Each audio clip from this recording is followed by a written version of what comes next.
اب قاری صاحب نے اگر کسی بچے کو صفحہ پڑھایا ہے نا، اس کا خون شامل ہے، اس کی زندگی کی روح شامل ہے اس صفحے کے اندر، تو کافی تو یہی تھا کہ وہ 4 بچوں کو سبق پڑھا دیتا۔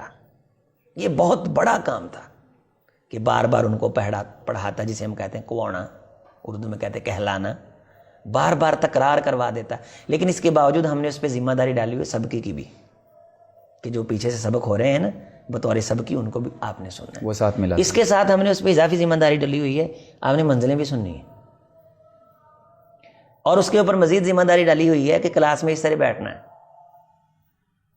اس کے اوپر مزید ذمہ داری یہ ہے کہ تیری کلاس کا طالب علم دائیں بائیں نہ دیکھے، ان کو بھی دیکھنا ہے۔ اس کے اوپر مزید ذمہ داری ڈالی ہوئی ہے کہ اگر کسی بچے کی لفظی غلطی آ گئی، وہ تو کبیرہ گناہ ہے، ہم بھی اسے سمجھتے ہیں، اور اگر اس کی اعرابی غلطی کے ساتھ ساتھ لحن خفی کی غلطی آتی ہے تو وہ بھی ناقابل برداشت ہے، اس نے کان اس طرف بھی رکھنا ہے، اور اوپر سے ہم نے بچے اس کو 25 دیے ہوئے ہیں، یہ کم از کم ہے۔ اللہ، زیادہ سے زیادہ تو مجھے یہ بھی ایک ادارے کے بارے بتایا گیا کہ وہاں کے قاری صاحب ہیں، ایک استاد ہیں، اور ان کے پاس 100 بچہ ہے، 100 بچہ ہے۔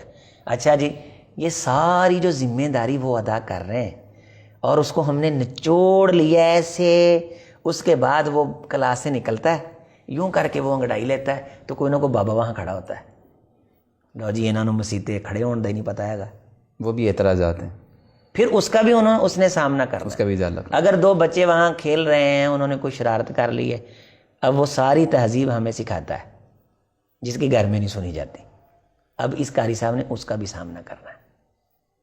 پیچھے اس کے بچے ہیں، وہ تو چلو پتہ نہیں ہیں کہ نہیں ہے، پتہ نہیں یہ بیچارہ انسان بھی ہے کہ نہیں، ہمارے معاشرے کا یہ المیہ ہے نا، کوئی پیچھے اس کے معاملہ وہ بھی اس نے دیکھنے کہ نہیں دیکھنے۔ فون آ گیا، والدہ کا آ گیا، بہن کا آ گیا، بیٹے کا آ گیا، فون کیوں سنیں؟ بالکل اجازت نہیں ہے ہمارے اس معاشرے میں اس چیز کی۔ دے کیا رہے ہیں بھائی؟ سونے کی چڑیا دیتے ہو ہر مہینے؟ نو نو نو، اسی تو اجر دے ہی نہیں سکتے، اجر اللہ تعالیٰ نے تانوں جنت ہی دینا ہے۔ بھئی اللہ کے بندو، جو تم نے اس کو پیسے دینے وہ تم نے دوزخ میں جانے کے لیے دینے، تو تم نے بھی پیسے دے کے جنت ہی جانا ہے نا۔ اگر یہ زیادہ محنت کر کے زیادہ بڑی جنت لے لے گا تو تم زیادہ پیسے دے کے زیادہ جنت نہیں لے سکتے، تمہیں نہیں جنت چاہیے۔ اگر اس نے اللہ کی رضا کے لیے قرآن پڑھانا ہے تو تم نے اس کی خدمت نواز شریف کو راضی کرنے کے لیے کرنی ہے۔ وہ کبھی سوچو تو صحیح نا، وہ کہتے ہیں چمن میں تلخ نوائی میری گوارا کر کے کبھی زہر بھی کرتا ہے کارے تریاقی۔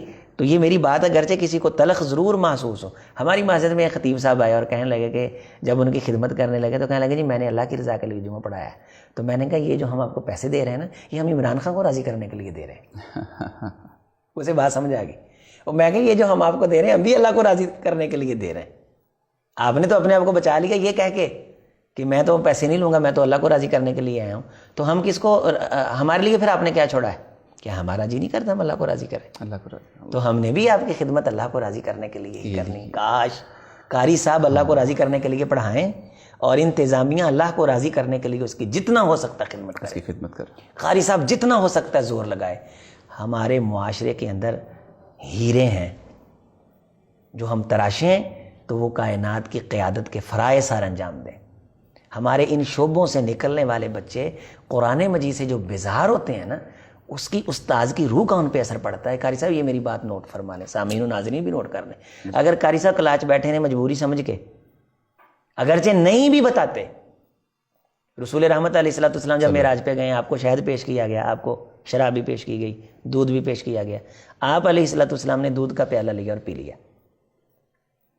وہاں فرشتے نے رسول رحمت علیہ السلام سے کہا کہ اگر آپ شراب کا پیالہ پکڑ لیتے فغاوت امت، تو آپ کی امت گمراہ ہو جاتی۔ اب امت تو نیچے ہے، امت کون سا دیکھ رہی ہے کہ رسول صلی اللہ علیہ وسلم نے وہاں کون سا پیالہ لیا۔ استاد 7 پردوں کے اندر بھی بیٹھا کوئی سوچ رہا ہو نا، اس کے اثرات طلبہ پہ پڑتے ہیں۔ وہ صبح بھی بیزار، دوپہر کو بھی بیزار، شام کو بھی بیزار، قرآن پڑھا رہا ہے، ڈنڈا ہاتھ میں پکڑا ہوا ہے۔ جب وہ خود خوش نہیں ہے قرآن کی خدمت کر کے، تو اس کے سامنے بیٹھے ہوئے بچے اس پر اچھے اثرات نہیں مرتب۔ وہ قرآن مجید پڑھیں گے ضرور، لیکن قرآن مجید دل سے نہیں پڑھیں گے، روح سے نہیں پڑھیں۔ روح سے نہیں پڑھیں گے. ہم نے اس کی روح کو بے چین کیا ہوا ہے, مضطرب کیا ہوا ہے, منتشر الخیال کیا ہوا ہے. کبھی وہ ادھر دیکھتا ہے, کبھی ادھر دیکھتا ہے, اور کبھی وہ گھر کو سوچتا ہے, کبھی معیشت کو سوچتا ہے, کبھی اپنے فیوچر کو سوچتا ہے, اور بیٹھا ہے سامنے, تھوڑی دیر کے بعد وہ پھٹی کھڑکا دیتا ہے, بچے یوں یوں کر کے ہل لیتے ہیں, اور پھر ایسا وہ اوپر چھا کر کے بیٹھا ہے کہ جس طرح نعوذ باللہ بچے قرآن مجید نہیں پڑھنے آئے, جیسے کوئی سزا بھگتنے آئے ہوئے ہیں. ٹانگ سیدھی نہیں بچہ کر سکتا. کیوں بھائی, تم نے گوڈے پہ کیوں بٹھانا؟ یہ کس نے یہ طریقہ ایجاد کیا ہے؟ تو آپ بچوں کو بھی ریلیکس رکھیں, خود بھی ریلیکس رہیں. یہ سب کچھ تب ہوگا جب ہم ایک دوسرے کے درد کو محسوس کریں گے. قاری صاحب جو ہیں ہمارے شعبہ حفظ کے اساتذہ ہیں, ہمارے سر کا تاج ہیں, ان کا درد ہمارے دل میں ہے. ہم یہ چاہتے ہیں کہ ہم ان کے بارے کوئی نہ کوئی لوگوں کو بریف کریں, لوگوں کی رہنمائی کریں, اور ان کے وظیفے کے بارے ہم ایک باقاعدہ مہم چلائیں. ان کے وظیفے کے بارے ایک مہم چلائیں, ان کی خدمت کے بارے, ان کے حق الخدمت کے بارے ایک مہم چلائیں. اب جس کو 2 جملے کہنے آ جاتے ہیں, اس نے تو وہاں بھی پروگرام کیا, قاری صاحب وہاں سے 5000 مل گیا, وہاں سے بھی 10,000 مل گیا, رنگ برنگے کھانے بھی کھا لیے. یہ بیچارہ صبح سے لے کے شام تک بیٹھا ہوا ہے, اور خالصتاً قرآن کی خدمت کے لیے بیٹھا ہوا. اگر اس کے بارے نہیں نا سوچیں گے, تو جب یہ بیزار ہو جائے گا, تو اصل ہماری بنیاد اور راس جو ہے وہ شعبہ حفظ ہے.